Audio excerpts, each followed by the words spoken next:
வணக்கம்.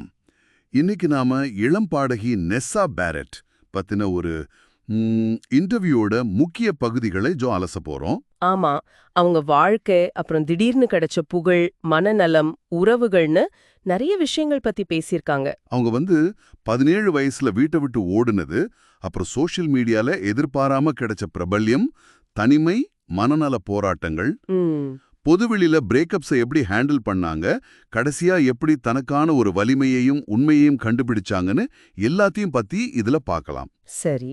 இந்த உரையாடல் மூலமா நெஸ்ஸாவோட அனுபவங்கள்ல இருந்து, அதாவது மீண்டு வர்றது, ரெசிலியன்ஸ், குணமடைதல், ஹீலிங், அப்புறம் முக்கியமா தனக்குத்தானே உண்மையா இருக்கிறது, இதோட முக்கியத்துவத்தை உங்களுக்கு சொல்லணும்னு நினைக்கிறோம்.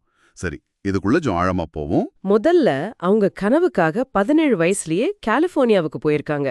யோசிச்சு பாருங்க, குடும்ப எதிர்ப்பு, பயம் எல்லாம் இருந்திருக்கு. ஆமா, அந்த வயசுல அப்படி ஒரு முடிவு நிச்சயமா பெரிய விஷயம்தான். ஆனா இதுல ஆச்சரியம் என்னன்னா, டிக்டாக் மாதிரி ஒரு பிளாட்ஃபார்ம்ல கிடைச்ச அந்த திடீர் புகழ் தான் அவங்களுக்கு மியூசிக் ஸ்டுடியோக்குள்ள போறதுக்கு ஒரு வழியை அமைச்சு கொடுத்திருக்கு. கரெக்ட். இது நிறைய இளைஞர்கள் அவங்களோட கனவை தேடி போகும்போது சந்திக்கிற சவால்களை அப்படியே காட்டுது. ஆனா ஆனா அதே சமயம் புகழோட வர்ற அந்த தனிமையும் அவங்க சொல்றாங்க பாருங்க, அது ரொம்ப முக்கியம். ஆயிரக்கணக்கான ஃபேன்ஸ் முன்னாடி பாடிட்டு அப்புறம் தனியா ஹோட்டல் ரூமுக்கு திரும்புறது, அதுல ஒரு வெறுமை இருக்குன்னு சொல்றாங்க. ம் லட்சியத்தை அடையிற பாதையில இதுவும் ஒரு பகுதி போல. ஆமா, அதோட மறுபக்கத்தை காட்டுது.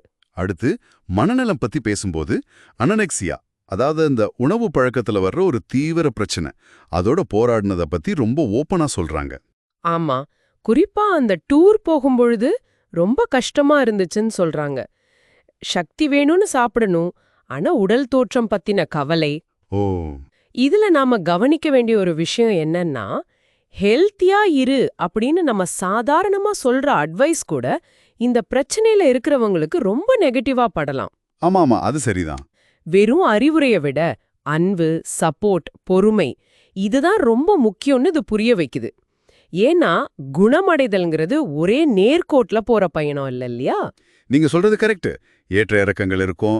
அப்புறம் இந்த மனநல போராட்டங்களோட சேர்த்து பொதுவெளியில வர்ற உறவு சிக்கல்கள், சாதாரண பிரேக்கப்ஸை விட இது ரொம்ப கஷ்டம்னு சொல்றாங்க. நிச்சயமா. மீடியா ஒன்னு சொல்லும், சோஷியல் மீடியால கமெண்ட்ஸ் வரும், திரும்ப திரும்ப அதையே நினைச்சு குணமடைகிறது ரொம்ப லேட் ஆகும். அவங்க உறவு முறிவுக்கு பிறகு ஒரு 8 நிலை இருக்குன்னு சொல்றாங்க. அதுல இழந்தவங்களை எப்படியாவது திரும்ப கூட்டிட்டு வரணும்னு நினைக்கிற அந்த பரிதாப நிலை, அது ரொம்ப கஷ்டமானதுங்கிறாங்க. ஓஹோ. அப்புறம் அந்த கோடிபெண்டன்சி, அதாவது ஒருத்தரையே முழுசா சார்ந்து இருக்கிறது, அதுல இருந்து வெளியே வரத்துக்கு ரொம்ப நாள் ஆகும்னு சொல்றாங்க. இவ்ளோ போராட்டங்களுக்கு நடுவுல அப்புறமா ஹிப்னோதெரப்பி, ஒரு விதமான ஆழ்மன சிகிச்சைன்னு சொல்லலாம், அது மூலமா அவங்க குடும்பத்தோட, குறிப்பா அப்பாவோட திரும்ப இணைஞ்சதை சொல்றாங்க. ஆமா, அது ரொம்ப டச்சிங்கான ஒரு விஷயம். எவ்ளோ பிரச்சனைகள் இருந்தாலும் குடும்பத்தோட அந்த பிணைப்பு எவ்ளோ முக்கியம்னு புரியுது.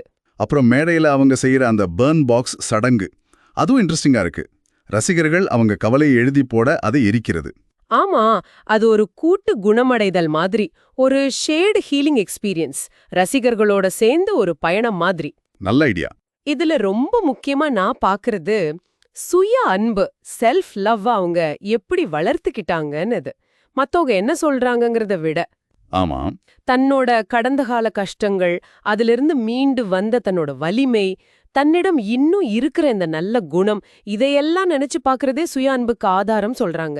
இதுதான் நிஜமான சுய மதிப்பு இல்லையா? மத்தவங்க சொல்றத நம்பி இல்லாம. ரொம்ப சரி.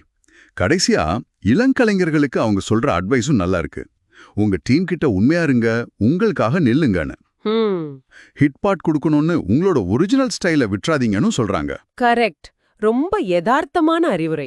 ஆக நெஸ்ஸாவோட இந்த பயணத்திலிருந்து நாம நிறைய கத்துக்கலாம்னு தோணுது. அதாவது சவால்களை தாண்டி வர்றது, குணமடைதல்ங்கிறது ஒரு சிக்கலான மேடு பள்ளம் நிறைஞ்ச பயணங்கிறது, அப்புறம் நமக்குள்ளேயே சுய அன்பை கண்டுபிடிக்க முடியுங்கிறது, இப்படி பல விஷயங்கள்.